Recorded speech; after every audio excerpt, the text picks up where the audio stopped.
pulled out a pistol, Really? held it to his head. He said, either you fix this or you're not going home. Dad said, we bought a small boat, small cabin cruiser. How old were you? I was 9 years old. And that was the beginning. That was the foray into boating. Of your boating journey. My father was actually British Army. So we were stationed in like 4 different cities in Germany, Singapore just after I was born. Okay. Later in Hong Kong. That's where I also got into boating after several years on the south coast. It's a real hub, right? I was the service manager for a brand called Sea Line. And we delivered a boat to, I call him a Kalimantan strongman.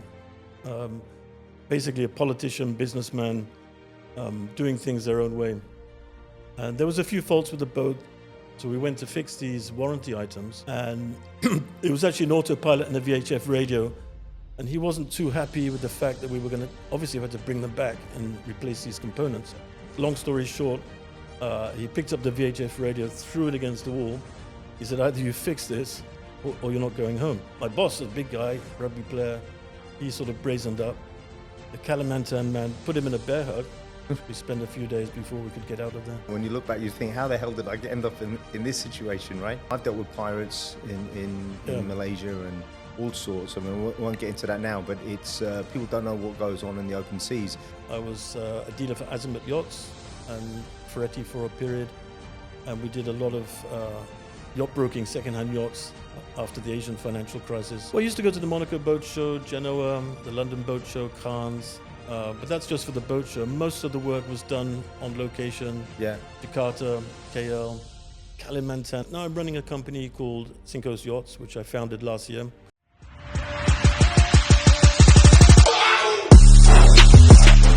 Good morning, Tim. How are you? Not too bad, Paul. Thank you very much. It's so nice to have you on the show. It's really a great pleasure to be here. So look, we've been friends for many, many years. But what I'd like you to do is just give a quick introduction as to who you are, please, before we turn back the pages of time. We'll talk about your amazing journey. Yeah, sure. Tim Alden, as you know, and I'm 30. Sorry, I've been in Singapore 35 years. I thought you were going to say you are 35. I said, Tim. I'm feeling 35 sitting here talking to you. So I'm a bit older than that. I won't give that away. But I've been in Singapore 35 years now, and I've got 3 lovely children. We've just had a baby girl, Emmeline, and a beautiful wife, Haslin, who's unfortunately not here today. Congratulations, man. Thank you. I tell you, you're a brave man starting again at you know, our age. Lot of energy. Yeah. I mean, it's I wanted Lynn to experience motherhood for the first time. Yeah. She was keen to have a child together. Beautiful. So no regrets. Well, what a beautiful family. Yeah. So just talk about, where did you grow up in the UK? Well, I spent a lot of time in the south coast of England, in and around boats. My father was actually British Army, so we were stationed in like 4 different cities in Germany, Singapore just after I was born. Okay. Later in Hong Kong. I didn't know that. Yeah. Okay. Yeah, And then you grew up in Dorset, was it? Dorset was where I was born, and Okay. we came back after Singapore, I guess, between the ages of, we spent some time in London, around 9 years old, Was 77 it, where, to... Poole, Swanage, where was it? We had a hotel, we had a small hotel, a family business in West Lulworth, Okay. beautiful part of the coast, the Yeah. Jurassic Coast. Have you heard of that? Yes. Near to Diddle Door. Yeah, beautiful. I've been there. And it was I think my first term at boarding school, 1977. I remember getting a letter from the parents, and Dad said, we bought a small boat, small cabin cruiser. How old were you? I was 9 years old. Wow. Boarding school. And that was the beginning. That was the of your- foray into boating. Of your boating journey. Indeed. Wow. And then what was it in good? Because my dad actually, he bought a boat that was about 43 foot long. Nice. And the back end of it had blown up when, and so he got it for cheap. The engine and the toilet had blown up. Yeah. And he spent years refurbing it. And we would go down every Sunday to a horrible boatyard in Southall, and there was dog poo all over the place. So we'd have to lay out up to 150 meters of electric cables. Gosh. And it was probably only 100 feet in length, but there was all the dog poo. So we had to lay out all these Nasty. cables. The really nasty boatyard. And I hated it. My brother and I hated working on that boat. It was dark, dreary, cold. But eventually we took the boat. This will surprise you. So he got his boating license, as did my mum, when I was 14. And at 15 years of age, we took it all the way from Southall, Yep. Yeah. all the way down the canals, out to the River Thames, all the way down to Poole. Right. It was a long, Very it was nice. a long, Yeah. it was, and you It's know, a long voyage, actually. it was a long Yeah. voyage over a summer holiday. But anyway, that's Yeah. enough about me. It was not a very pleasant experience. But so then, Labour of love. so boarding school. Yep. From when to when? Started it in 77 because of the transient life in the army, every 2 or 3 years of posting. Left in 86, I guess, when we went to Hong Kong, 84, 85, 86, around then. So after my first year of lower six, left the boarding school and then on to Hong Kong. And then how did you know about Hong Kong? How did that come up? Well, it was a choice. My parents gave me the decision, do you want to stay in boarding school or do you want to come to Hong Kong? So it was an easy one to, easy answer. So out to Hong Kong, I redid my A-levels, did my 2 years there. And that's where I also got into boating after several years on the south coast. It's and a the real Baltic. hub, right, for boatsmen, and in Hong Kong, a lot of people enjoy the water. Yeah, I think it's one of the best boating destinations. There's a lot more playground than Singapore, for example. A lot of bays. Beautiful. It's more mountainous. Yeah. And you've got the seasons, which makes quite a difference. People that have only been to Hong Kong for a few days for business, they just don't know how versatile the country is. It's an amazing collection of islands, as you know. Yeah, absolutely. I had a lot of fun racing, just family trips. Now, before we go back and unpack it, just for the audience members, so they know, what you ended up doing. Tell them about your journey, into yacht broking, and not the journey, but what you've been doing recently and what you're doing now, and then we'll go back a little bit just so they're up to date. Yeah, so I didn't mention at the introduction. So now I'm running a company called SingCoast Yachts, which I founded last year. Congratulations. Thank you very much. I'm looking in a new direction. So at the moment, it's very much set up. We are doing business, but it's new strategies. I'm looking a little bit longer term, 5 to 10 years down the road. They've got, as you know, in Singapore, the Great Eastern Leisure Corridor that's opening up. I think that's going to open up new opportunities. And so looking to sort of change a little bit the way that the charter market is at the moment. Yes. But at the moment, obviously go with the status quo. You're doing chartering and broking for purchase? No, I did broking for purchase in the mid-90s, or throughout the 90s. I was a dealer for Azimuth Yachts and Ferretti for a period. And we did a lot of yacht broking, second-hand yachts after the Asian financial crisis. What was it like dealing with, the ultra-high net worth, the super rich? Because you probably dealt with different stratas, but, it's got to be interesting, challenging at times. Different stories. On the whole, very nice people to deal with. Yeah. On the whole, much easier, you could say, than middle management. You probably know yourself. Yeah. People at the highest level, they've done that. They've achieved a great deal. So a bit more relaxed, right? Nothing to prove. So where were you? Were you in places like Monaco? Where were you? Well, I used to go to the Monaco Boat Show, Genoa, the London Boat Show, Cannes. But that's just for the boat show. Most of the work was done on location. Yeah. Jakarta, KL, Kalimantan at one point. That was quite a... Tell me about Kalimantan. I know a little bit about the story, but for the guys listening, tell us there's a great story. Yeah, that was just after my years in Hong Kong, where I did an apprenticeship. I told you that before. Yeah. Yeah, I sort of learned the trade, hands-on. And we came down to Singapore, 1991. I was the service manager for a brand called Sea Line. And we delivered a boat to, I call him a Kalimantan strongman, basically a politician, businessman, doing things their own way. And there was a few faults with the boat. There was also about $20,000 overdue. So we went to fix these warranty items. And it was actually an autopilot and a VHF radio.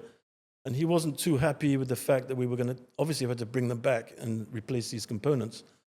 And he wasn't happy with that. Long story short, he and my boss were in his study. He picked up the VHF radio, threw it against the wall. He said, either you fix this or you're not going home. So the upshot of that was then my boss, a big guy, rugby player, he sort of brazened up.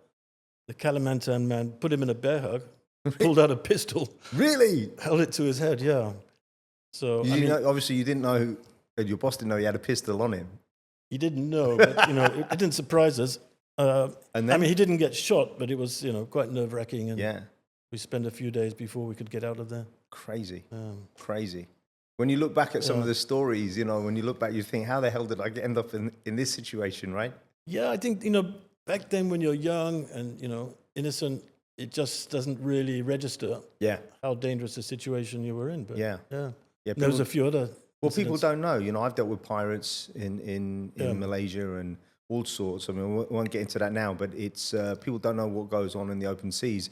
And do you remember there was a footage a few years ago of the Somali pirates? Yeah. And only because it was captured on film did people really understand what goes on. Because when you think of pirates, you think with a eye patch and a parrot. Yeah, it's actually very different. Talk to me about broking, because when broking a deal, like for example, I'm just curious about the whole process from how did you get the clients? Would you have to fly in and did you go and do tours with them on the boat? What were you doing? What was it looking like? I mean, generally the process it's a grind. It's prospecting. They don't call you, you prospect. Boats in those days, it wasn't a known industry. There was no marinas. Yeah. There was no visibility.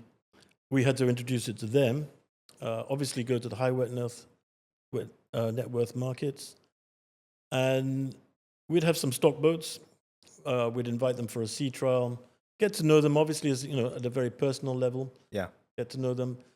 If people have got an interest in the sea, it helps. Yeah. Often, it was a little bit a case of status symbol. Yeah. Being a status symbol, Of course. new wealth. For me, I got into the business as a passion, so that was slightly disillusioned by that at a young age. But, you learn just to build the business and go along with it. What's interesting, because you and I have been in sales for years, and I've got my own. Did you study sales? Because No. I'm guessing you didn't, because most No. people that I know haven't done, and I've thought a lot about it, because at the end of the day, I think sales is about human interaction. Yes. And the truth is, beyond the initial "hi, how you doing," that initial connect, beyond that, it's all about trust, right? It's about, because the thing is, these guys can do business with anyone, so they've got to trust you. They've got to enjoy their interactions, and I think for me, that probably would be your key strength, because you're just so genuine and got so much integrity that will go a long way. We'll come back to some of your experiences, but like just as we had COVID, I reached out to you and I said, because we couldn't travel obviously anywhere in the world, and in Singapore it was no different. And when it eased up a little bit, I said to you, can you get me a boat for the day to take my family out? And then you were kind enough to be there to greet us. I've still got those pictures and video footage. We're all wearing masks. Yeah. But when we were on the boat, my son caught a little fish. We went out. Where did we go? Which island? I think Lazarus, the South Islands, St. John's. I'd been in Singapore all these years. I'd never done it. Yeah. And it was a lovely way to spend the day. So I can't advocate it enough. How much does it cost now, roughly? You've got a different set of boats, but just roughly for those that don't know, because a lot of people think it's so expensive that they don't even think about doing it, but it's actually pretty affordable when you consider your options. Yeah, very much. I mean, it can start at sort of $550 even, so maybe $65 per head, excluding food and beverage. Yeah. Up to the higher level corporate yachts, $150 a head plus the food. So we try to cater to everyone. We want everybody to be able to get a taste of the experience. Yeah. Not just for the ultra rich or and I tell you, it's a hell of a lot cheaper than owning a boat. Yeah, I mean, this is the thing. Having sold boats, and you see, it's a cash drain. Oh man, I wouldn't actually recommend it. You got to have a lot of money. I don't know what's worse, horses or boats in terms of the upkeep thereafter. They say boats. I've spoken to horse Really? owners, and they said this is worse than owning a horse. Really? So yeah. It was. You know what? It's like working with my dad on that boat, because to his credit, apart from rebuilding the fiber hull, he did everything else. He put all the, and it was a lot of work. He put the two engines in, everything was and apart from the shaft, everything was second hand, what an adventure. And it was only years later when I was rewatching Jaws, which is one of my favorite movies, I realized My dad built his boat based on that boat. Is that right? Kind of, because he was a fisherman, right? Yeah. So it was an amazing adventure. Talk to me about the Red Sea. And Red Sea was an amazing adventure. As I said, my dad was in the army. Yeah. And I was sort of undecided career-wise. I went back to UK. I had a place at Poly to do hotel management, which was more my sort of mum's thing. But I didn't know that. I wanted to do hotel management, and I didn't like it. Yeah, I looked into it. My heart wasn't in it. Yeah. And, I'd already made a decision at a young age, consciously, to go into the boat business. And I think my dad expected that. So I came back to Hong Kong. They didn't even know I was, on the way back, sort of tail between the legs. Anyway, he set me up with this delivery because the army often got approached for adventure training. They wanted crew. And it was a 49-foot ketch, beautiful boat, completely refitted. And we took it from Hong Kong to Singapore, and then from the Maldives to the Mediterranean. Wow. So, yeah, amazing trip. Indian Ocean, up the Red Sea, the Straits of Bab el-Mandab. Unfortunately, in those days, they didn't have satellite coverage. There was no sat-nav. And in that area, we used a thing called Loran C, which were land-based antennas. And the captain, I was just a young kid, so disclaimer, he didn't know that the coverage ran out inside the Red Sea. He couldn't use the sextant. My father had taught me how to use the sextant. I could do noon sights with the sun. And so, we went along dead reckoning, and we picked up this reef, which was sort of approximately west of Jeddah, right in the middle. Wow. And we got it on the radar. Everything was tracking fine. No issues. Go around it. I was off watch. Middle of the night. Actually, no, it was about late evening, 9 o'clock. We had this, massive thud. And we'd actually driven right up the center of the atoll, hit the wreck on the other side. No way. So we were shipwrecked, basically. Hardest day of my life, and horrible for the captain. Yeah. Really horrible. He was, suicidal. Jeez. So what happened? How long how did you get out of it? It took us a whole day to get off. We had to wait for the tide to drop. And the boat didn't tip over? No, it just went up. Okay. So what happened, he cooked the engine because all the oil flooded back.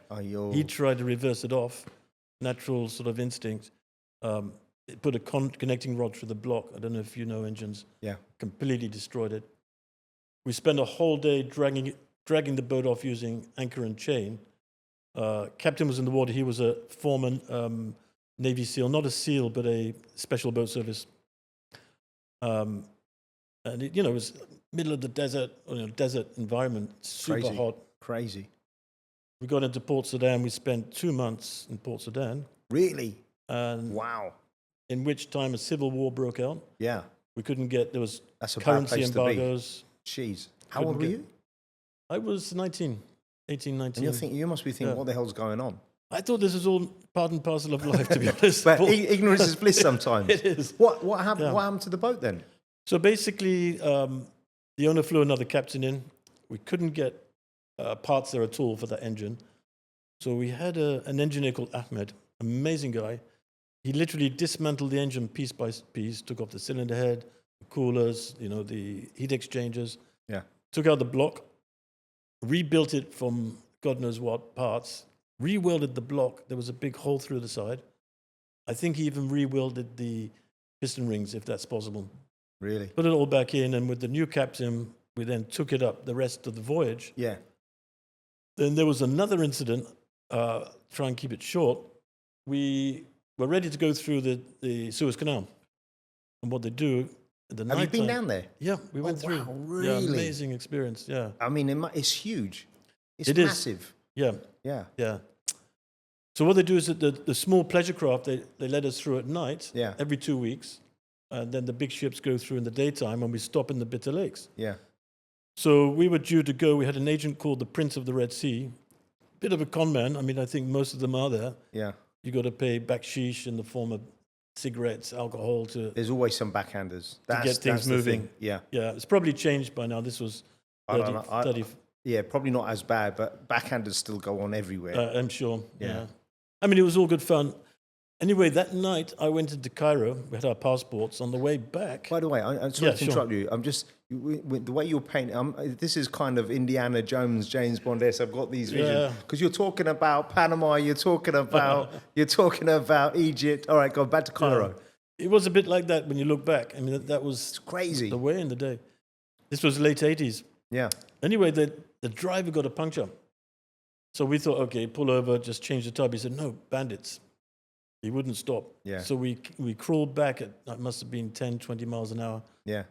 By the time we got there, the captain was fuming. He was a bit of a drinker, completely inebriated. And he said, where have you been? You know, we're leaving tonight. We couldn't get clearance. So, you know, it didn't look good on me. I took the crew in. Anyway, about 2 o'clock in the morning, all the pilots started coming out to take the boats through. And we saw them leave one by one. And then lo and behold, a pilot got onto our boat and off we set. So we thought, oh, okay, let's go. Later in the morning, I think it must have been about 8 o'clock, the VHF started going off. And we got this call. Boo, the name of the boat was Boo, named after the owner's wife. Said, Boo, Boo, this is the prince coming over. So we looked at each other and said, okay, just answer him. Yeah, Prince, this is Boo, over, this is Boo. Boo, Boo, he was frantic. He said, come in, there's been a mistake, you need to turn back immediately. Said to the cab watch, pretend you can't hear him.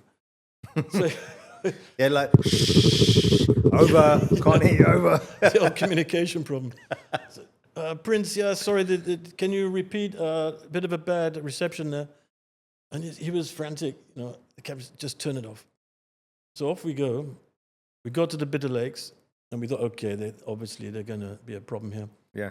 Same thing, the pilot got off, and amazingly, to our amazement, in the middle of the night, they put the second pilot on, and we got through and out of Egypt into the Mediterranean, which was a relief.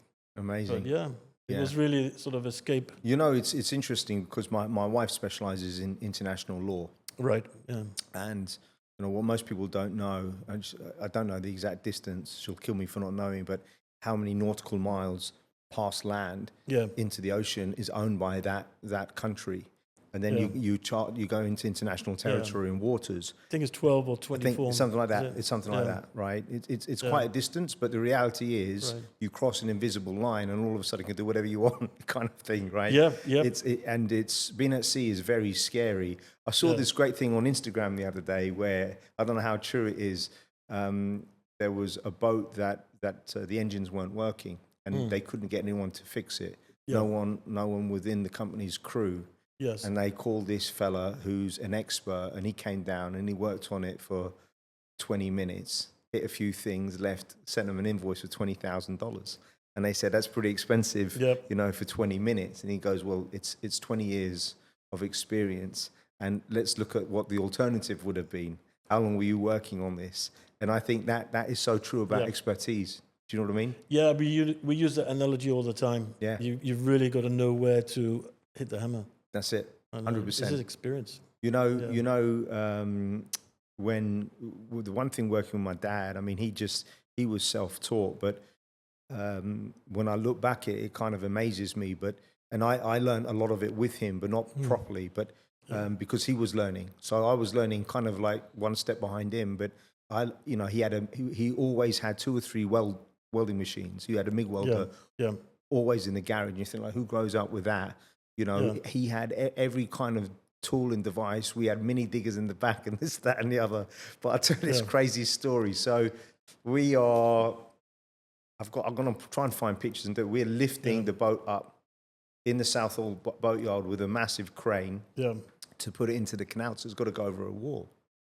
And there's a wall that is basically 1 brick wide, right? It shouldn't be there. The wall can fall down. So anyway, my dad decides to jump from the wall into the boat. This is at the end of the day. He goes over on his ankle. He's broken his ankle, and or dislocated. At the time, I didn't know what it was, and he's in immense pain. Now the thing is, whenever my dad was in pain, I would crack up because he was such a hard guy and he was very hard on me. So I'll give you an example. Before that, earlier on in the day, we were having to get. You know, you prop the boat up. Yeah. It's a 43-foot boat. It's not a small boat with wooden timbers. Yeah. You know, Choked. and he got his. They were old railway Skippers. Yeah. Yeah. And he's saying, like, he's holding it up and he's trying to tip it in, and I'm using a sledgehammer. And he goes, whatever you do, I'm 14, don't hit the hull, right? So, and we're bent down, and I'm doing this, and I'm 14, so I'm not that strong, and it's a full sledgehammer, and he goes, hit it. So I thought, oh, God, I don't want to miss. I went, boom, and I hit his hand. Oh, Jesus. And I was like, do I run? What do I do? And he goes, and I'll never forget this, because we had to do it, because the boat wasn't going to tip over, but it was a bit sketchy. Yeah. And he just said, finish the job, right? And I bust his hand big time, right? My dad's, I'll give you an idea, he was a builder. His wedding ring today is still very loose on my thumb. So he had big hands. Yeah. So then fast forward later that day, jumps down, breaks his ankle, and then he said, I need to push it back into place. So he gets a piece of timber, puts it in between his mouth, after he's had a shot of whiskey, pushes down on it, and I'm like, Dad, you're a savage. And all I wanted to do was drive home. Yeah. I just said to him, let me drive home. I'm 14. He goes, no. And it was his left foot, and I'll tell you how I remember, because he couldn't use the clutch. We had an old Nissan Prairie. My dad was such a brilliant driver. He drove the whole way home without using the clutch. And I asked him how he did it, and he said, you have to time the move. Yep. Right, when you're changing gears. Going up's okay, coming down was not so easy. Yeah. And I remember thinking, wow, because years later I tried doing it, it wasn't easy.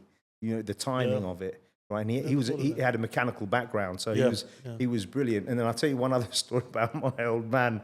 So this was a couple of years later, we were cutting down a tree in our garden. So he had the chainsaw. I said, Dad, let me have a go, let me have a go. No, I'll do this one, you do the next one. Whoever was the previous owners, we didn't see this, but they had put barbed wire around the tree. I don't know why, but we didn't see it. It was embedded deep in the bark. Yeah. Couldn't see it. So the chainsaw kicked straight down his leg. Yeah. Could see straight down to his bone. He's gone down. I call Mum. Mum goes weak. I take my shirt off, tie it around him. I'm 17, and all I want to do is, like, he almost passes out. All I wanted to do was drive. I just, let me drive. I didn't have my driver's. Let me drive. Mum goes, no. But I remember, typical you. But that's just because of the way my dad, he just raised me. It was like, if something bad happened, he would laugh, right? And it just made you a lot tougher. But the thing is, all my major adventures were with him working on that flipping boat. Yeah. It was like, you see so much when you're out at sea, right? Yeah, we definitely need to trade a lot more stories. Yeah, it's so interesting. Now, tell me a little bit about because you've been in business. I don't want to go into this too much. Yeah. You used to sell land and property, right, in North America. Yes, yeah. Well, that was a journey. Yeah, that was a different journey. It was after the Asian financial crisis. Things were very slow for a long time. It was very tough years. And I think I'd become disillusioned in the industry as a whole. I think, because I started out as a passion and, just needed that change in scenery. It was an interesting change. We talked about sales earlier. Yeah. I learned to sort of formally do sales with the proper training, reading books, attending seminars. And I guess you could say I would summarize it as from cottage to corporate, proper corporate sales. We got to visit the cities where we syndicated lands: Austin, Texas; Phoenix, Arizona; Dallas, Fort Worth. Wow, fascinating, actually. Well, if you look at those places, Austin in particular, now it's blown up. It's incredible. It's huge. Yeah, Yeah. Joe Rogan's recently popularized it, but before that, it was really kicking off. Yeah, it's an amazing model. Basically they research and they buy land in the path of growth. Big projects, 100 acres, 200 acres.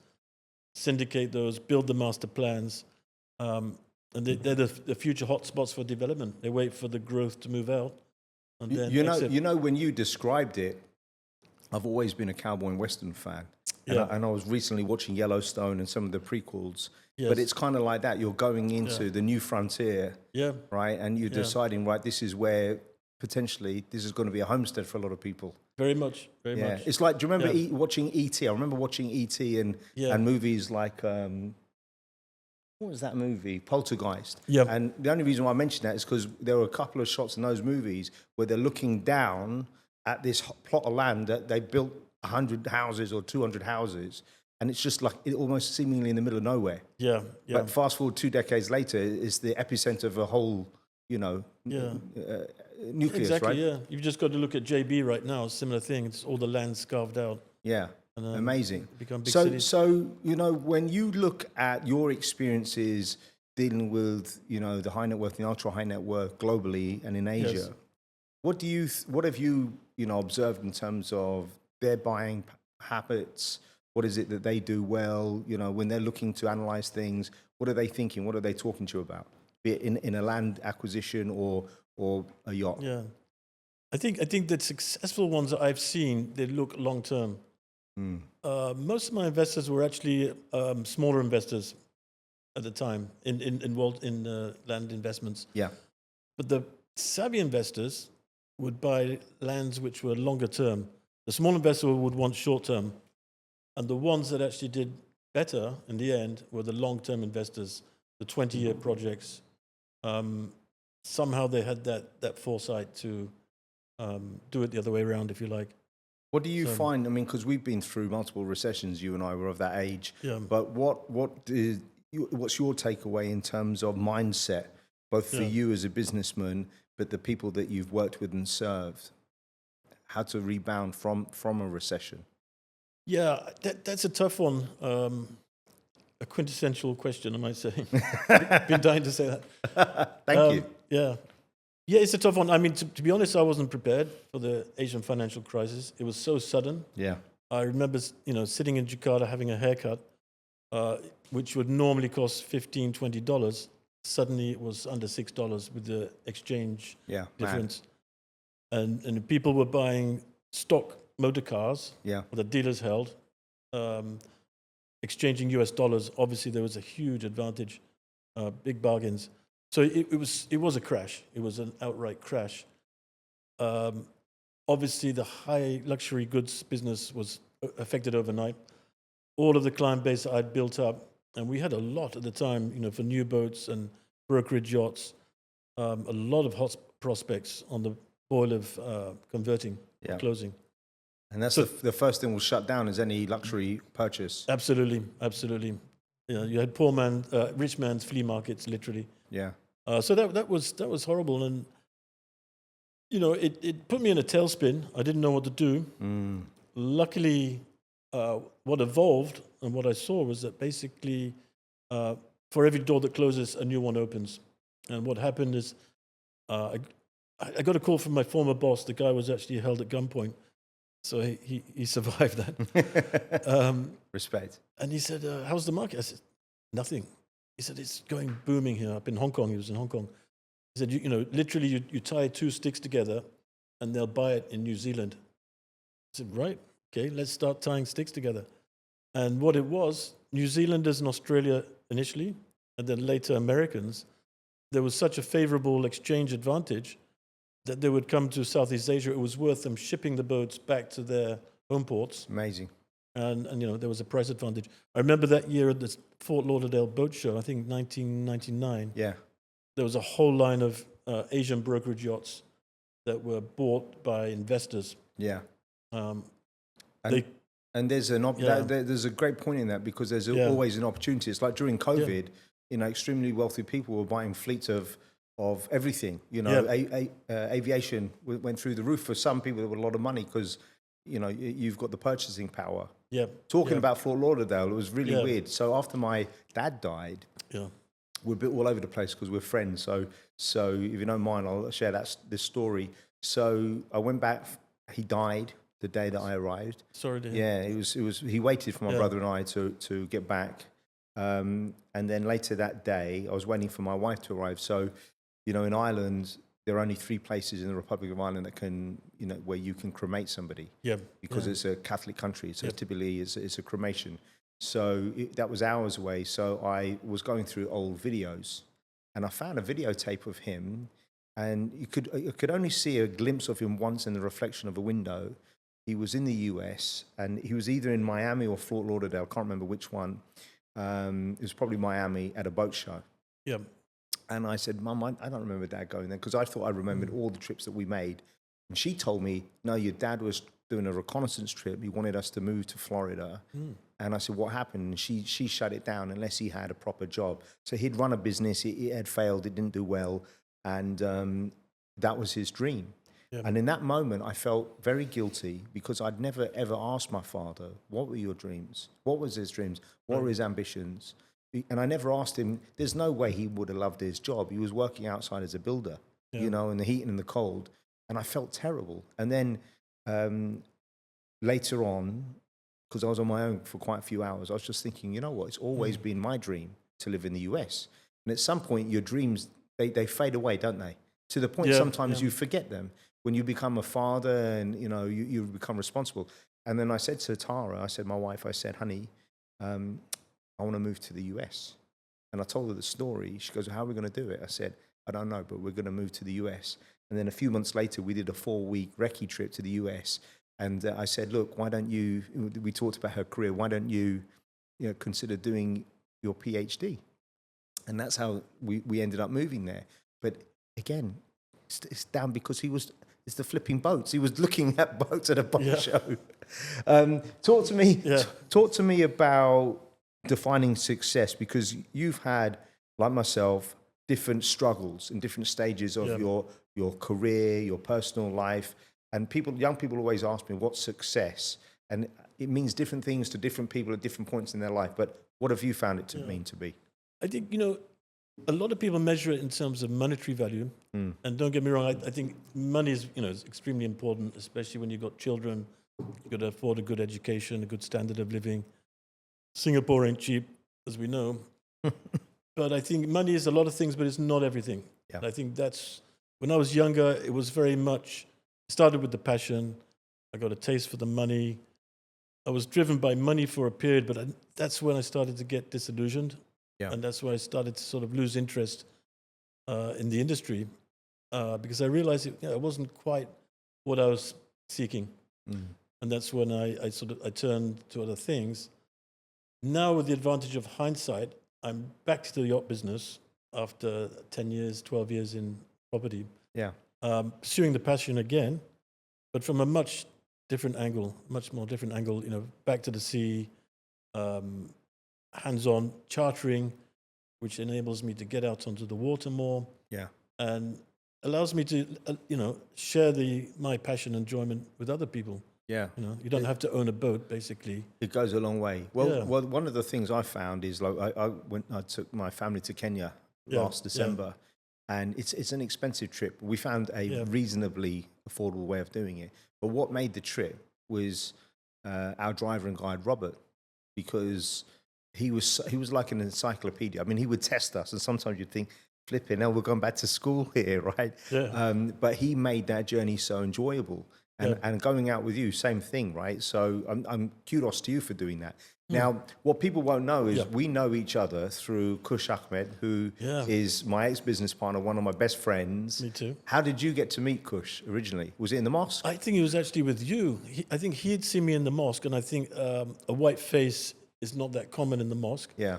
And I think we were passing through Raffles Place, and he was having a sandwich with you. Okay. And I think he came over and he said, "Are you the guy from the mosque?" And did he? You were there, I'm sure. Was I? I'm pretty sure. Okay, I don't remember. Okay. That's what kicked it off. That's what it was? Yeah. So how did you find Islam, or how did it find you? Well, it was actually after the Asian financial crisis, when everything crashed. And as I said, I was feeling disillusioned with the industry anyway. And, I'd done pretty well at that point.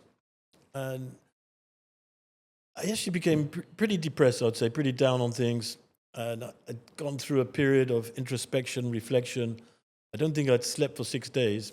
Wow. And I was seeing a doctor. I didn't know what was wrong with me. If you've ever been through that. No, not to that extent. Yeah.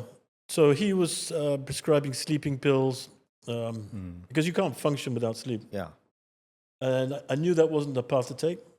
And so I was looking at other things. I started looking at religion. And I asked him one day, I said, "I'm thinking of turning to religion. What do you think?" But I really don't think medication's the right path. To my surprise, because he's a doctor, he said, I really encourage that. Brilliant. He had just actually got back from his pilgrimage in Lourdes. Okay. And he quoted a verse from the Holy Bible. And he said, the man without religion is like a shroom in the desert that dries up and wilts. It doesn't know when the good time's coming or the bad times. And whereas the man with religion is like a shroom in the stream that's constantly fed and watered. And wow. so I think that was profound, and it was a very defining moment. Yeah. From there on, because I had been looking at Islam, I decided I'm going to go back to the Dar al-Akam, which is the Muslim Converts Association, and I'm going to look at this more seriously. I thought. Well, Kush always told me you're reverting, not converting, because we're all born Muslim. That's what he told me anyway every day. I think the reverts, we don't. After a while, we just become Muslim. Yeah. So but I can understand how a born Muslim would see that. What a journey. So how many years have you been Muslim now? It's 23 years. Just to go back a little bit on that story, we won't elaborate, but I remember that very next day, because it was really poignant. I decided to go down to the Converts Association. I got in the car, I turned on the radio, and there's these young voices singing this beautiful song in Arabic. And it was really calming. And it was strange because I always listened to the BBC News. I don't know how it got onto that channel. When I arrived there, the chap that was sort of teaching me the basics, he was sitting on the doorstep and he was having a smoke casually. And he said, what are you doing? I said, I come to learn to pray, if it's okay. He said, sure, matter of fact. And I opened the newspaper while I was waiting in the reception, and it was the day that Christopher Reeve's Superman died. Wow. And that was profound. I Superman dead at whatever age. And I thought, that's me. That's the ego. That's left an indelible impression in your mind. Yeah, because we all think at a certain age that it's us. We control things. And that was the day. I submitted. I did my first prayer. Wow. The head touches the ground, and I started to wonder, why do people do that? Why do literally millions, if not more than 1 billion, do that? And the realization came. And you stayed with it, because I'll be candid with you. I know a lot of men that have converted to Islam, but they didn't stay Muslim, right? Yeah. So it's for me, if you're going to do that, it has to be about you. Yeah. It can't be about your partner if you're doing it for the wrong reasons, and it really has to be very deep and meaningful. I mean, Kush. On a daily basis when we worked together, he would say, "You're a heathen, Paul." And I would always tease him because, kindness is at the core of everything that I do. I told you this. Yeah. And I would always, disagree with him about things, half the time just to wind him up. But I remember this time, this beggar came up to us in Market Street, back then, before it's changed now, in Raffles Place. And this guy had a colostomy bag. Yeah. And he was begging for money, So Kush gave him a little bit of money, and I said to him, "Is that real?" He goes, "What do you mean?" I said, "Is that real?" Yeah. He goes, "Yeah." I said, "Well, listen, you look very healthy." And I didn't give him any money. Kush did. And then I got up, and as I looked around, I saw him running around the corner. I said to Kush, and I said, "It was a good effort." And he said, "Paul, you should give." I think I told you this before the other day. You should give money to that beggar. You should give him. I said, "Why?" He goes, "He could be an angel in disguise." And I said, "By definition, you're not going to look good in the eyes of God because you've only given him money because he may be an angel in disguise. You should have given him money to help him." And he pondered that. He goes, "Yeah, maybe you're right." But he's such a great guy, and I love working with him, and we're still very good friends to this day. He's an amazing guy. Yeah. I saw him over Christmas. But just on that point, there's quite a well-used story. There was an 11th century scholar, Islamic scholar. He came to Europe. He went to UK in particular. When he got back, people asked him, what did you learn? And he said, I saw Muslims. I saw Islam without Muslims, and I saw Muslims without Islam. So what he was saying, I'm not referring to Kush, by the way, he was saying basically there was Muslims that don't practice. I mean, there's practicing Muslims, non-practicing. But he said there's people who are not Muslims. And I thought about yourself when I relate the story, because it's all about values. Yeah. From 100%. I know you so well, and I know, you got such a good heart, great intentions. You do things for other people. Thank you. You believe in karma. Yeah. And that's Islam. That's Islam. Yeah. So you don't need to be a Muslim Yeah. to be practicing the virtues and the teachings of Islam and any religion, I think. I told you, because it's funny, because you and I talk about this, and I talk about it to my team. Kindness is at the core. Kush called a fella one day. Hey, how you doing? Do you want to meet for a coffee? And the guy goes to him, what do you want? Yeah. And Kush said, oh, nothing. I just thought I'd give you a call. Go, Kush, what do you want? You only call me when you want something. Yeah. And by the way, that is not true of Kush. Kush put the phone down and he's really pissed off. Yeah. And what it was that fella's, I think it was his 40th birthday. Or it was his birthday. It was a significant birthday. And Kush had got him a gift. He was just going to go and meet him in the office and give him a gift. That's Kush. And I said to him, that guy sees you through his own lens, because he probably only calls people when he wants something. Yes. Right. So I said, we have to get past that. Don't worry about that. Right. And but anyway, I the thing that I've learned is, and I wanted to ask you about this. What I've learned is, as a business owner, as a manager, as a business partner, things change as you become a father. Right. Because you're having to provide for your family, but you're always having to think, well, look, I always pretend my kids are watching me like a fly on the wall. I pretend my parents are. So when some people say, well, why do you work out so hard? There are two key reasons. Number one, I used to suffer from depression, and it still comes back to haunt me. So exercise helps that with the endorphins.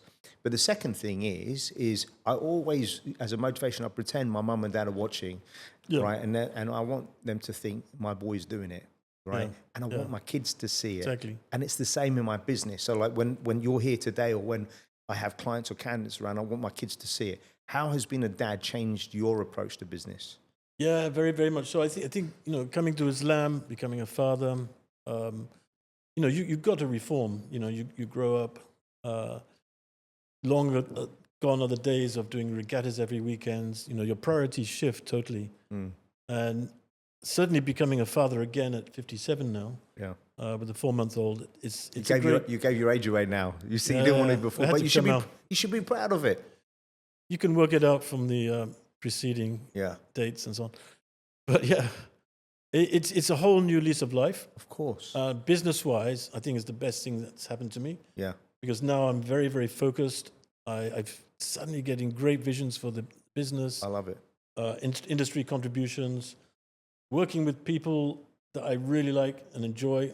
I'm saying, right, I want to work with these people. Having that collaboration is important, right? Collaboration with people that you can trust and you enjoy working with. Yes. And setting yourself up to attract like-minded people, clientele. It's everything. Business partners, associates, everything. Yeah. It's what I find really interesting is, I'm from the mean streets of London. I've got people. My brother laughs when he didn't see a lot of the stuff that I saw. Yeah. Maybe because he had me as a big brother. But and when you've been in business as long as we have, we've all seen some nasty things. Yeah. And I basically I've got a no dickhead policy. Yeah. So I always go in thinking the best of people when I can. And then if you get burnt, you realize, no, that's not going to work. I'll move on from that. But I think kindness and integrity is just there. Your reputation is just there. And the other day, someone said something to me, sent me a message, and I haven't had a chance to respond because I think he blocked me. And he WhatsApped me, he said, Paul, I've heard that you said this about me, boom, boom, boom, boom. He was very upset. And then I need to see him. And I want to say, well, look, if you've known me for all these years and you've heard this one thing, do you think it's real, or do you think maybe someone said something to stir your emotion? Yeah. Right? Because people don't think. I always use rational deductive logic. If you know someone and you've known someone for 10, 20 years and you've never heard anything negative before, Is it out of character? Is it real? Do you know what I mean? Yeah, I do. Totally. And you and I have talked a lot about, we talk a lot about values and characters as friends. You and I are on the same page as that. Yeah. I want to do some rapid fire with you. Sure, So I've got some great questions for you, if you don't mind. So from professional perspective, what's the biggest leadership lessons that the sea have taught you? Don't mess with the sea. Yeah. I mean, it's a dangerous place. For real. I lost a friend of mine about 7 years ago. One of the best yacht brokers, most successful in Asia. Sorry to hear that. How? Well, it happened. Actually, it's sort of a culmination of life's career. He'd bought his own 62-foot Beneteau. He was the agent. His family was in the Philippines, his son and his wife. And he was taking the boat home, after commissioning it in Hong Kong. There was a typhoon out there, and, very low probability that it would turn around. Very, very low. And it happened, it happened. So, don't underestimate the sea. No, 100%. Yeah. When a captain in a yacht, what's the one non-negotiable principle that you have to live by? I mean, always safety, Paul. I mean, in Singapore, obviously with the charter market, to some extent I wouldn't say compromise, but we have to be aware that, people will drink. I'm not a drinker. There was a case a few years ago, one of the captains, a Filipino, a good friend of mine, he took the boat out. One of the guys on board, one of the charterers, he was already drunk. Early morning charter, jumped over the side in the channel with all the ferries coming. And I said, what did you do? He said, turn the boat around, came straight back, curtailed the charter. He was a lawyer apparently and was, shouting and screaming and threatening to sue. But yeah, you can't compromise safety. No. There's other passengers involved and you got to be able to draw that red line. No, listen, that's so important. Yeah. How do you balance being both a captain and a business owner? It's pretty easy, Paul. I mean, it's my hobby, isn't it? And I don't have spare time being a father. So yeah, I mean, I keep my hands in. As you know, I do freelance captaincy as well. Yeah. It keeps my eye on the ball. Down at the grassroots. Love it. Love it. That's the key. You love it. Yep. It's passion, fueling the passion. In your experience, what differentiates a good charter from an unforgettable one? I'm finding out more and more that, we're talking about passion, enjoying the experience, not just of the charter, but of the booking process. So I try to make that as an enjoyable part. So it's something they're really looking forward to. A few days before the charter, I'll call them or send them a message. I like that. Are you getting excited? Yeah. I'd keep an eye on the weather pattern. And, so I'm as much a part of it as they are. And like with that day that I did it with my family, you greeted us and we were all pumped up and it was great, mate. It was absolutely beautiful. Thanks, Paul. How has the yachting industry in Asia evolved since you first started it in the 80s? Must be huge. Yeah, obviously night and day. We didn't have any marinas back then. We've got, I think, 5 big marinas in Singapore now. Madness. Super yachts. I'm really looking forward, as I say, in the next 5-10 years when the sort of greater city leisure corridor opens. They haven't revealed plans, but I'm hopeful there'll be a lot more because you're going to have a lot of waterfront housing, mixed use, both public houses, condominiums, landed properties, shopping malls. Just out of curiosity, would you ever live on a houseboat? I did in Hong Kong. You did, right? That's the right place to do it. Yeah. My parents bought me a junk and I lived on several years and I chartered it. Yes. Really? Yeah. Have you got some pictures? You have to send me some pictures. Yeah, I'll give you the pictures. Yeah, we'll put them up on the post. That's fantastic. Yeah, amazing. What's a misconception people often have about yacht captains? Well, I mean, probably people think we're all pirates, like, is it Jack Sparrow and all those guys? Jack Sparrow. And the comedies you watch, Captain Ron, but we're actually quite a serious bunch. Yeah. I mean, we have our good times, but, I don't drink. I mean, that's for personal reasons, but yeah. If I saw crew drinking on a charter, I would have a word with them. It's not a good thing, especially from an insurance perspective. Yeah. And, just to keep a professional attitude, obviously. I was watching this Netflix special about Charlie Sheen. Did you watch it? Do you see the bit where he ends up in the aeroplane in the captain's chair? I haven't got to that part. Yes, I think he took it off autopilot for 2 minutes and the plane started coming down. I was thinking, you don't want Charlie Sheen on a line of coke flying the plane. Or maybe several lines. Yeah. How do you maintain professionalism when working in a leisure-oriented environment? Because it's not easy. Everyone's having a blast and you've got to be the steady Eddie. Yeah, I mean, like I say, it's drawing that line. Sometimes people will push me to take a drink, and I said, no, I don't drink, and I'm also the captain. Yeah. And also a Muslim. I might say that just to help get me off the hook as well. But I will mix and mingle, have a laugh, but it's their day, it's their party. Yeah. So I'll draw that professional line. You probably can't do this in Singapore, but when I took my team to Phuket, and Novid, who was my head of Singapore, who's an avid fisherman. I love fishing as well. So he said, let's charter a fishing boat. And it was amazing because we caught like 65, 70 fish that day. Nice. And we went to a nearby island. It was a pristine beach. And one of the fellas had never seen, white sand and a beach like that. And we had to swim in, and it was amazing.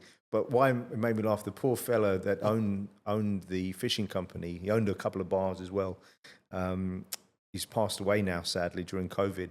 But when I was booking everything, he goes, well, what else do you want? I said, well, can you put some beers on the boat and this, that, and the other? And he goes, do you want any naked women? And if so, how many? Oh, my goodness. It's on the menu. It was on the menu. It was literally on the menu. I thought, only in Phuket, man. If you could reform one thing about the yacht charter industry, what would it be? I mean, there's the crewing aspect and the CIQP, which is the customs and immigration, quarantine, and port clearance. They've done a fantastic job. They've opened up the borders for yachts to pass into Rio Islands, for example. Yeah. But the thing is, it's still costly. It's efficient, but it's costly. It's $1,200. If you want to do a half-day charter or a day's charter to the Rio, it's as much as the cost of a half-day charter for a small owner. Crazy. If they were to be able to reduce that somehow, and instead of yachts going once a year, if they went 10 times a year or once a month, I think, the trade flows, fuel costs, the fuel, the crew. Yeah. There'd be a lot of benefits on both sides of the border. I don't think they have this in Dubai, in Singapore, correct me if I'm wrong, but in Dubai, a friend of mine, Deep, he's a brother to me. He got his boat license and he signed up to a club. And basically, you pay a monthly subscription. Yes. But you're allowed to take any of their boats out, and you're effectively paying a minimum amount really for the fuel. Yeah. And then you can, so what happened was he said, you want to go out? And we went out and we were back by 8:30 in the morning. And it was pretty much empty out there. We had everything to ourselves. We went past the Atlantis, the Palm. And I had a client meeting that morning and I was smiling. And I looked like I had a bit of a suntan. He goes, you're so, pumped up. And I said, mate, this is what I did. If I was living in Dubai, I'd be doing this every morning. Yeah. Can't do that in Singapore, can you? There is the Boat Shop Asia. They do a similar thing. Do they? Great service. Where are they based? Yeah, out of Sentosa and Keppel. Oh, really? Yeah, I'll hook you up. Can you? Yeah. Because that was, but it was just, do you know what I mean? It was just special, very, very definitely. Special. Systems and philosophies. You've managed over 130 charters in a year. What systems or philosophies keep you consistent in that process? Well, definitely my wife, Haslin. she keeps me consistent. She's a stickler and she's a rock. She's right behind me all the time. She always oversees things, makes sure that, I'm disciplined. In today's world with AI, it's like having a team of 5 people, a lawyer, someone to do all your drafting. Isn't it funny content, how quickly that's changed the way we operate? Even in the last one, yeah. But isn't it weird though? I seem busier than ever, even with AI. Yeah, there's just more things to do now. You can do it more efficiently. And this will crack you up. My 10-year-old, she was 9 at the time. Yeah. I didn't find out that, but basically when I was entering data, I'd say, hi chat, can you leave me this draft message or whatever? And it would always finish it off with a banana and a monkey sign. So I was thinking, that's a bit cheeky. And I said, can you please stop referring to me as banana monkey? ChatGPT's got a sense of humor because now there's a shit sign next to it. Anyway, so I said, it's a banana, monkey, and a poo sign. So I'm thinking, what's going on? And then I was telling my wife, and then I heard a chuckle. And I look across the room, Ivana, my then 9-year-old, she has asked ChatGPT to refer to me as a monkey. on your own private account. Yeah. Isn't that hilarious? Amazing. I have great chats with ChatGPT, by the way. Yeah. Amazing, yeah. But it's becoming people's friends. Well, Star Wars, the early Star Wars. Yeah. You could see the friendships. It's a real thing. It's a real thing, but it's scary. Yeah, to some extent. Our grandkids will probably have relations with, have a boyfriend or a girlfriend that's a robot. Yeah. AI scares me. It excites me, but we're lucky at our generation. But 2 generations from now, Exactly. it's going to be Terminator. It's going to be game over. Yep. In terms of decision making, what's the most challenging decision you faced whilst at sea? I mean, I didn't make this decision, but there was a time we were down in the Philippines doing a delivery from Hong Kong to Singapore. We were going through Port Aguilera, I think it was, and it was quite a rough day, very high winds, cruising along. And we saw this fisherman, just a small guy. He's almost like a grandfather. His wife was there, I think. No teeth, that sort of very old, aged person. And they were being blown out to sea. The engine was down. And Paul, Scary. his name was Paul also, he'd spent many years in the Philippines diving. And he said, we've got to rescue these guys. Yeah. That's it. They're not going to survive this. Mm. The owner was on board. He was paranoid. He was worried about pirates. And it was a case of, do we rescue him or not? For Paul, it was a no-brainer. Yeah. And I obviously, learned from that day. Yeah. We pulled him. We probably saved his life. I'm sure we did. Had it been the owner's decision, the guy wouldn't have been, he was worried that he was setting us up. He was a decoy. The pirates would have, exactly. Yeah, but you have to ask yourself. You have to ask yourself. Like yesterday, there was an old woman crossing the road where there's a zebra crossing. It's the 6 Battery Road, and she really was struggling. She had a trolley. Yeah, yeah. And I pulled the car and put the hazard lights on. It's a bit dangerous. Right. I couldn't move anyway because she was crossing the road, but I got out to help her over. Yeah. And she was insistent. She wouldn't let me help her. Yeah. But I was just there, and I felt so terrible. Yeah. But it's like, my point is, in those moments, you've got to do the right thing. Yeah. And look, if there were pirates, you just got to deal with it. Yeah. Because I wouldn't want it on my conscience either. Yeah, it's a judgment call, and what you did sets an example to other motorists. We should do more of that. Well, in Singapore, no one is kind on the road. I always find, I always give someone grace. This will crack you up. So, I've not had any points, tickets, or anything since I was 18. Good Lord. Which is very unusual, right? Yeah. I don't have road rage. I think most people with road rage, the reality is they only feel that they can scream at people because they're behind the wheel of a car. If they were right next to you, they wouldn't do anything. Yeah. But this guy was honking the horn at me a couple of years ago, honking the horn very aggressively, signs at me and this, that, and I put the window down. And then I said to him, "Are you having a bad day?" He goes, "Yeah, I'm having a bad day." I said, "Well, I'm terribly sorry about that. I'm also having a bad day." He goes, "Yeah, why are you having a bad day?" And I said, "Well, my mum's just passed away, right? So I'm going to have to go back and bury her." And you should have seen his face. Change. He goes, "I'm sorry about that." I said, "It's okay." I said, "I'm sorry if I cut you up. I didn't mean it." He goes, "Have a good day." I said, "You too. Take care." Good. Now, I didn't cut him up because I'm a bloody good driver and he was an imbecile. Yeah, yeah. But I de-escalated things. And I'm glad I didn't, because in those moments, it could spill over. Yeah. Right? Yeah. Unfortunately, now there are cameras everywhere, so you got to think twice about doing anything. Yeah. Let's talk about personal. What first drew you to the ocean? Adventure, solitude, freedom? Mixture of things. I mean, it was never me being drawn to the ocean. I think the ocean drew itself to me. I wasn't looking for it. I didn't know it was out there. But after discovering it, it's just like, it's the vast openness. You can contemplate, you can gather your thoughts. Yeah. All that noise, disappears, basically. You know what? It's the most magical but most scary place it can be. Yeah. You know what I mean? Yeah. Which destination has left you with the deepest mark on your soul that you've really thought, this place is amazing? Well, the funny thing was, I told you the story earlier, and I looked years and years later, in fact, only recently, I looked up where that reef was. Yeah. Where was it? It was opposite Jeddah. More precisely, correction, it was Mecca.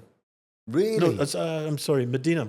Really? Opposite Medina, literally due west of Medina. You hadn't become a Muslim at the time, right? Yeah, so I think looking back and reflecting, to me, it's like, stop and just take it all in, and you have to stop moving so fast. Mate, let me just tell you, I have had the great fortune, even though I've worked for it, to I love fly fishing. I'm not very good at it. I've only done it a few times, but I've gone to Alaska, Montana, New Zealand, Canada, Ireland, and the thing about fly fishing is probably like people with golf, but fly fishing for me is you're really in a secluded area. Yeah. You're one with nature. Yeah. And this fella said to me, are you going to be upset if we don't catch anything today because it's not looking good? And I said, how can I be upset? But I said, let me tell you something. I'm going to catch a fish today. I didn't come all the way to Alaska not to catch a fish. That's you. Right? The very last 10 minutes of the trip, I'd never give up. Do you know what I mean? Never give up. But when I was in those places, I'm always taken by history, because I was thinking people came all the way to Alaska to mine for gold. They're panning in gold in this river. How the hell is such a journey to get here? So, and there aren't many places on the planet that are untouched. Do you know what I mean? True. And when you're in the ocean, you feel like it's untouched, because sometimes you won't see another ship, another soul for hours. Days sometimes. Yeah, days. Yeah. Crazy. Yeah. If your life were a voyage, what would be the name of your yacht?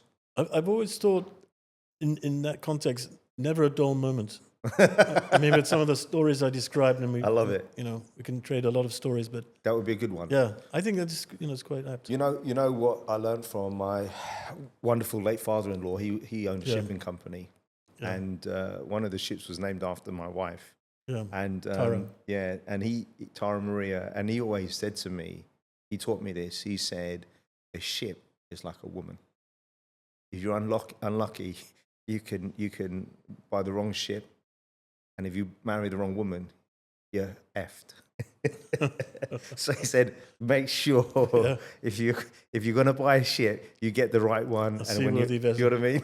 Yeah. he wasn't It's not wrong. far wrong. He wasn't wrong. Yeah. Which book or film or piece of music best captures your relationship with the sea? When you're out there, what's the vibe for you? Yeah, I mean, for me, I in my later years, I've got into mysticism. So Have you? Sufism. So there's a book called The Secret of Secrets. Okay. And it starts off with the biography of Sheikh Abdul Qadir al-Jilani, and then it's his teachings, about discipline of the soul and so on. And so that's what the sea does for me. Like we say, with the vast openness, you're like a shepherd, tending to your flock, keeping everything safe.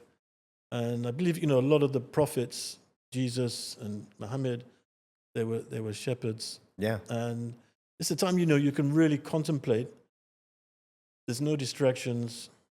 You can sort of see your future, and it's all that noise is, I love all it. the white noise is dialed out. So It's what it's all about. yeah, that book is... Now, just to wrap up, bro, I will. So I'm going to include a recent trip that you and I went to have a look around some of the boats, so the guys can see what it is. Because I know for a fact I've got a lot of friends that would be interested. Some people have been out on a boat, others that haven't. But it's a golden opportunity, and I'll put the details how everyone can reach out to you. Tell me about the project. My pleasure. Tell me about the projects that you're working on, and the things that we can look forward to for you, Tim, next year in your business. Well, what we're trying to do is change the way things are being done, in the sense that, there's a lot of multiple listing sites there. Yeah. And I said, as I was saying earlier, I think the experience really has to take into account the booking process, a certain, raise the standards, basically, a certain amount of education throughout that. Yeah. And I want to make that more of a concierge service, so it's more of a process where you curate it. You create a charter, not just an ordinary multiple service where you go on and you get the information. We compile it for a charterer, give them 3 nice options. So it's basically change the way it's done. To make it that whole service. A white glove, more of a white glove service without having to pay that. I think white glove service for everything. I stayed at the Mandarin Oriental in Taipei. Yeah. And listen, I'm 5'6.5". I'm not very tall, but with all of us, when we were getting in, they make sure you don't bump your head. They put your hand there so you don't bump your head. I thought it was very sweet. And Mandarin Oriental in Hong Kong, which is one of my favorite hotels in the world. It's not the flash. It's not the newest. But, you stay there. And I don't get corporate discounts because they're a small company. But, I'll call up, say, routinely, they're so well trained. Excuse me, what time is checkout? What time's your flight, Mr. Quinn? It's at 6 p.m. Yep. What we can do is we can get you a late checkout so you can leave at 3 o'clock. Does that work for you? Yeah. Thank you so much. It's just small. They look immediately. if they can upgrade you, they can upgrade you. And I just think world-class service just goes a long way. And I'll tell you one last story. There was a place called Procazzi down near, what's the name of that place? Portofino? No, in Singapore. In Singapore. Portofino is beautiful, by the way. Yeah, Stunning. Yeah. There's, I can't remember. Anyway, so the restaurant's gone now. I know, yeah. So it's gone. It was right by, near Marina Bay. There's next to Fullerton Bay Hotel, that area. Anyway, it'll come back. Yeah. There's a guy called Dinesh owned it. But what happened was I turn up, I placed a team of bankers, and I arrived halfway. And I grabbed a late dinner, and they wouldn't let me pay. And I ordered a couple of drinks. So the next time I went in there for lunch on my own. And I thought, I'll go in there and read a book. The guy said, Mr. Quinn, welcome back. Now, I didn't pay. How the hell did he remember my name? And he said, would you like this again? Right? And I said, yeah, why not? It was delicious. Thank you so much. And then he brought me a drink. I said, it's lunchtime. I don't drink during the day. And then he said, well, we'll leave it there if you want to. It became a boozy afternoon. Yeah. I go back the next time. I'm in there. He remembers, because a friend of mine joined later, Elton joined me later. Yeah. He remembered his name. And I asked him, and he said, well, we've been trained to do it, but they make such an effort. Yeah. Right? It just blew me away. And it's free. It's cheap. Right? And by the way, giving that one drink away, it was quite clever because I ended up buying a bottle.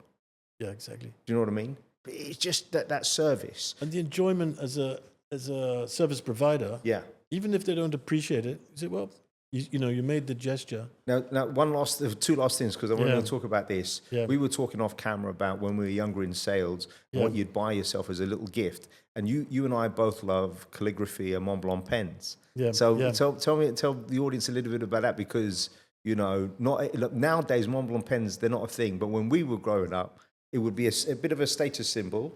Yeah, yeah. I mean, I like to write, and I love fountain pens. Me too. At school, we learned to write properly. It wasn't a keyboard. And I felt actually, even in the early 90s, it was something that we had, were less accustomed to when computers came in. And I remember going through Zurich airport. My boss had a Montblanc, big, thick Montblanc. Well, that's interesting. It's nice to hold that good weight pen. It's nice and good weight in the hand. So I just started buying, after I closed every big deal, I got the whole set. So I got the rollerball, the fountain pen, obviously.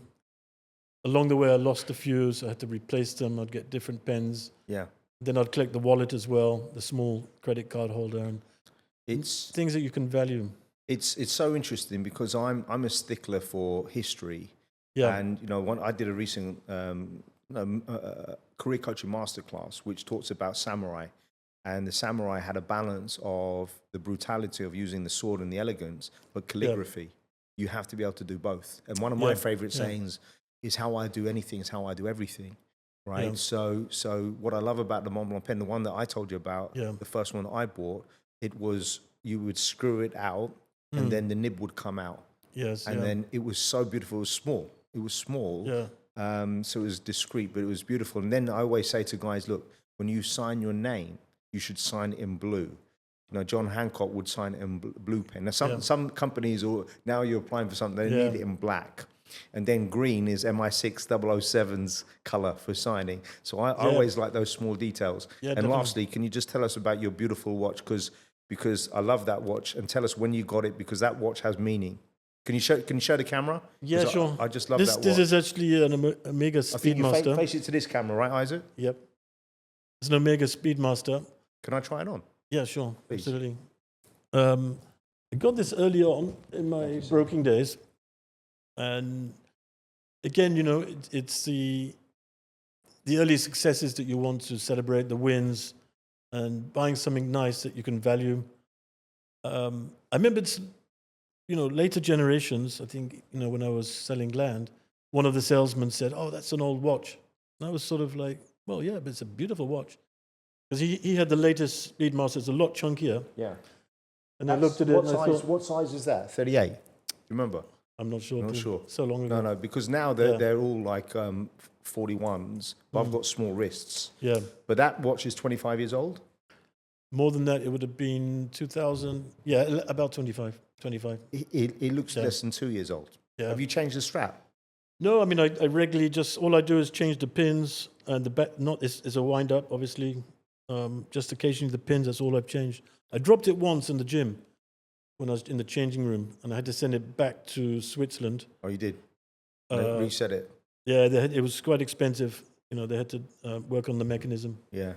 You know, it's my head of Hong Kong and Thailand. He recently bought that in white, and he was eyeing it up. He kind of got me into what I've never been into watches. Well, sorry, that's not. So I grew up reading from the Argos book, the Argos catalogue. Yeah. And I had two things. I grew up in a humble family. There were two things I always looked at. It was the watches and the bags. Don't ask me why. Watches and bags. So this watch, funny enough, you've got it's the old Casio. Yeah. It's a classic Casio. They're back in fashion. I bought one for my daughter recently. Oh, it's brilliant. Yeah. So like this watch, I couldn't afford it when I was a kid, obviously. Yeah. And you get, and the thing is, my favorite watch to wear is a really cheap Casio that you can buy in the Army shop here, $8. It's black, it's small. Yeah. I haven't changed the battery on it for 8-9 years. And it's indestructible. Yeah. You know what I mean? Like I just think, also I've got a couple of other nice watches, but you're traveling, you're not so worried about it. It gets dinged up. Do you know what I mean? Yeah. Tim, it's been an absolute pleasure, man. Likewise, Paul. Always a pleasure. It's a very special day, actually. And next time I'm going to get you to indulge in a cigar with me if I can. Let's do that. All right, brother. Thank you so much. Thanks, you, Paul. Tim. Cheers.